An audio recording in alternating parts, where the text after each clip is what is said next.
Hello everyone, my name is Wu Chunling. I'm from the Department of Rheumatology and Immunology in the First Hospital of China Medical University. I'm honored to give a talk on RA. Today, we particularly focus on the diagnosis and clinical course of RA. The clinical diagnosis of RA is largely based on signs and symptoms of a chronic inflammatory arthritis, with laboratory and radiographic results providing important supplemental information. In 2010, ACR and Euler revised the 1987 ACR classification criteria for RA in an effort to improve early diagnosis. Application of the newly revised criteria yields a score of 0 to 10. A score of over or equal to 6 fulfill the requirements for definite RA. The new criteria include a positive test for serum anti-CCP as an item and don't take into account whether the patient has rheumatoid nodules or radiographic joint damage, because CCP antibody carries greater specificity for the diagnosis of RA than RF and rheumatoid nodules or radiographic joint damage occur rarely in early RA. It is important to emphasize that the new 2010 ACR Euler criteria are classification criteria as opposed to diagnostic criteria. It serves to distinguish patients at the onset of disease who have a high likelihood of evolution to chronic disease with persistent synovitis and joint damage. Then let's see the laboratory features. Patients with RA often present with elevated nonspecific inflammatory markers, such as an ESR or CRP. Detection of serum RF and anti-CCP is important in differentiating RA from other polyarticular disease. Although RF lacks diagnostic specificity and may be found in association with other chronic inflammatory disease. RF has 3 isotypes, IgM, IgG, and IgA. A negative result doesn't exclude the presence of RA. RF is also found in other CTD, such as PSS and SLE, as well as chronic infections such as subacute bacterial endocarditis and hepatitis B and C. Serum RF may also be detected in 1 to 5% of the healthy population. Synovial fluid analysis is important for clarify the property of arthritis.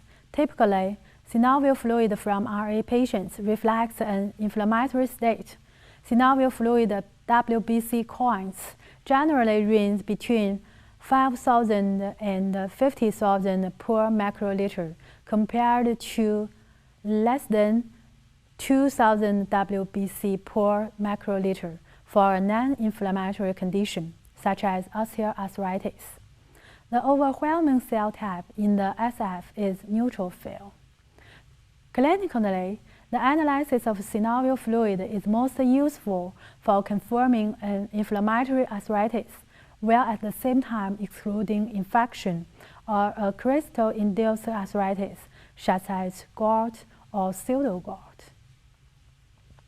Joint imaging is a valuable tool not only for diagnosing RA, but also for tracking progression of any joint damage. The common types of joint imaging include plain radiography, MRI, and ultrasound techniques. In detail, plain X-ray is the most common imaging modality, but it is limited to visualization of the bony structures and interference about the state of the articular cartilage based on the amount of narrowing of the joint space. Classically, in RA, the initial radiographic finding is periarticular osteopenia. Other findings on plain radiographs include soft tissue swelling, symmetric joint space loss, and subchondral erosions. X-ray imaging of advanced RA may also reveal signs of severe destruction, including joint subluxation and collapse. The right picture shows the progression of erosions on the proximal interphalangeal joint. MRI offers the greatest sensitivity for detecting synovititis and joint effusions, as well as early bone and bone marrow changes. Presence of bone marrow edema has been recognized to be an early sign of inflammatory joint disease and can predict the subsequent erosions. However, the cost and availability of MRI limits routine clinical use.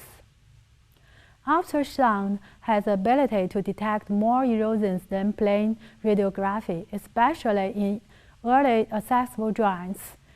It can also reliably detect synovitis, including increased joint vascularity. However, the usefulness of ultrasound is dependent on the experience of the sonographer. Its advantages of portability, lack of radiation, and low expense relative to MRI make it attractive as a clinical tool.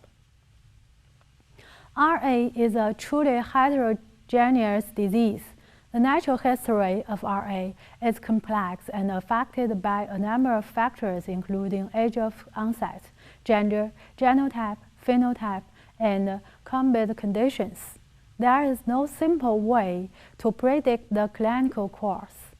As many as 10% of patients with RA will undergo a spontaneous remission within 6 months. However, the vast majority of patients will exhibit a pattern of persistent and progressive disease activity that waxes and wanes in intensity over time. A minority of patients will show intermittent and recurrent explosive attacks of inflammatory arthritis, interspersed with periods of disease quiescence. There is a less common form with inexorable progression of severe erosive arthritis. In summary, the clinical diagnosis of RA is largely based on signs and symptoms of a chronic inflammatory arthritis. Laboratory and radiographic results provide important supplemental information and help us make an accurate diagnosis. The new 20 and 10 ACR Euler criteria are classification criteria as opposed to diagnostic criteria and serve to distinguish patients at the onset of disease who have a high likelihood evolution to chronic disease with persistent synovitis and joint damage. That is all for today. Thanks for your attention.